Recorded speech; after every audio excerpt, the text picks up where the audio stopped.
meron ako ditong parcel galing Shopee kasi papalitan natin yung bulb ng D-Max natin ng LED.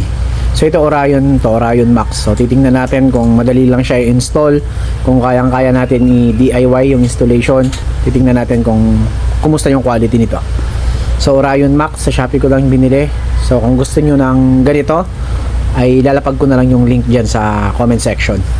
So unbox ko lang to kasi para at least may proof tayo sa sa seller if ever merong damage.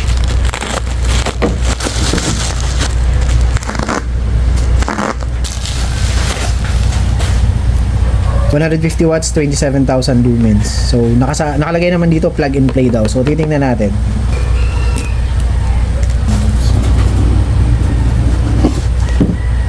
Yan, naka-astronaut pa guys, oh. Pwede pala to pang outer space. The light of champions. So champion na ako nito. Wow! Wow! Taran! Ano to? Ito siya, oh. Ayan.